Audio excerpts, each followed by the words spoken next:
In this video, we're going to look at stochastic gradient descent learning for a neural network, particularly the mini-batch version, which is probably the most widely used learning algorithm for large neural networks.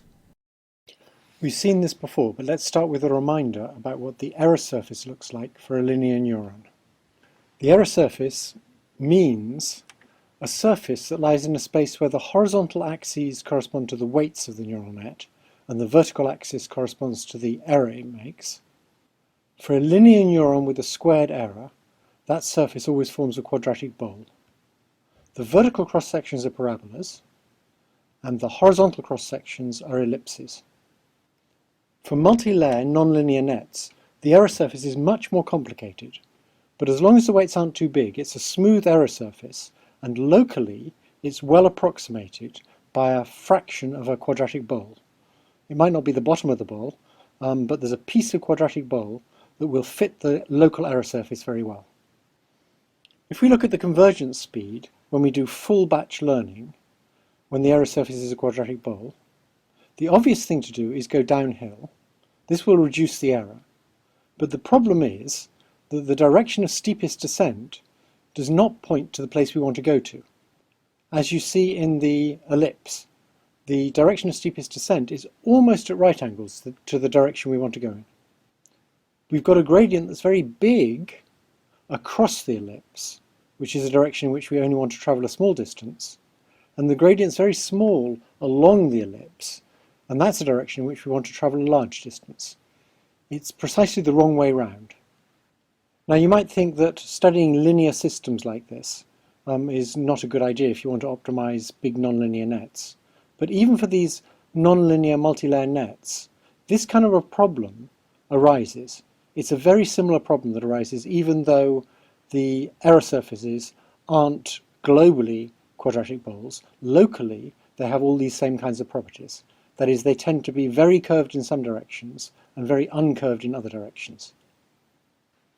So the way the learning goes wrong if you use a big learning rate is that you slosh to and fro in the directions in which the error surface is very curved. So we'll call that sloshing across a ravine, and with the learning rate too big, you'll actually diverge. What we want to achieve is that we go quickly along the ravine in directions that have small but very consistent gradients, and we move slowly in directions with these big but very inconsistent gradients. That is, if you go in that direction for a short distance, the gradient will reverse sign. Before we go into how we achieve that, I need to talk a little bit about stochastic gradient descent and the motivation for using it. If you have a dataset that's highly redundant, then if you compute the gradient for a weight on the first half of the dataset, you'll get almost exactly the same answer as you get if you compute the gradient on the second half. So it's a complete waste of time to compute the gradient on the whole dataset. You'd be much better off computing the gradient on a subset of the data, then updating the weights, and on the remaining data, computing the gradient for the updated weights. We can take that to extremes and say we're going to compute the gradient on a single training case, we're going to update the weights, and then we're going to compute the gradient on the next training case using those new weights. That's called online learning. In general, we don't want to go quite that far. It's usually better to use small mini-batches, typically 10 or 100 or even 1,000 examples.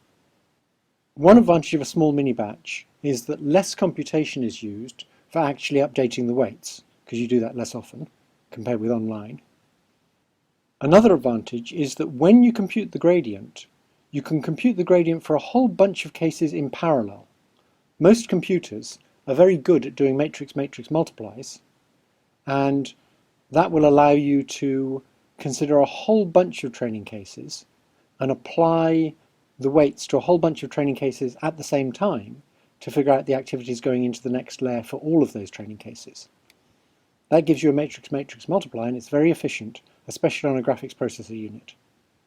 One point about using mini-batches is you wouldn't want to have a mini-batch in which the answer is always the same, and then on the next mini-batch have a different answer that's always the same. That would cause the weights to slosh unnecessarily. The ideal, if you have, say, 10 classes, would be to have a mini batch with, say, 10 examples or 100 examples that has exactly the same number from each class in the mini batch. One way to approximate that is simply to take all your data and just put it in random order and grab random mini batches. But you must avoid having mini batches that are very uncharacteristic of the whole set of data, because the mini batch is all of one class. So basically there's two types of learning algorithms for neural nets. There's full gradient algorithms, where you compute the gradient from all of the training cases, and once you've done that, there's a lot of clever ways to speed up learning.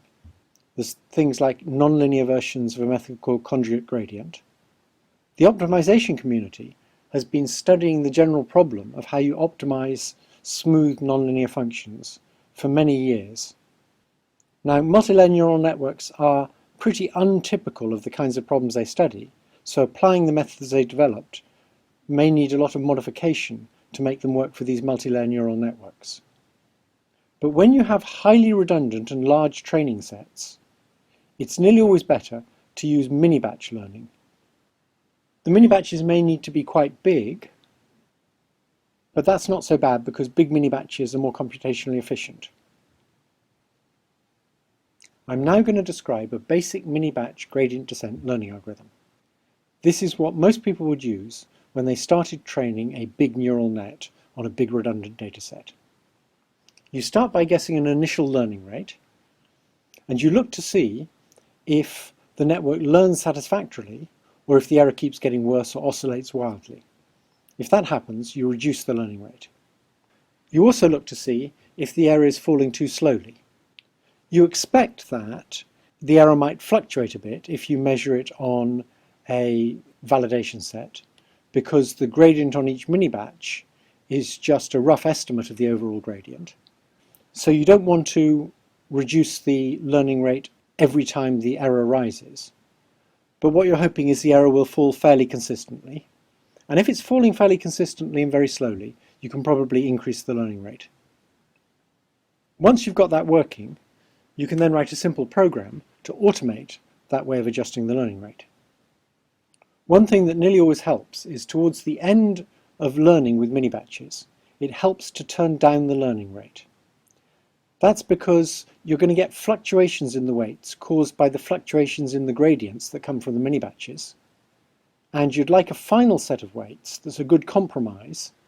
So when you turn down the learning rate, you're smoothing away those fluctuations and getting a final set of weights that's good for many mini-batches. So a good time to turn down the learning rate is when the error stops decreasing consistently.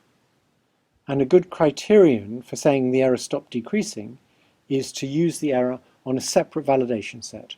That is, it's a bunch of examples that you are not using for training, and also they're not going to be used for your final test.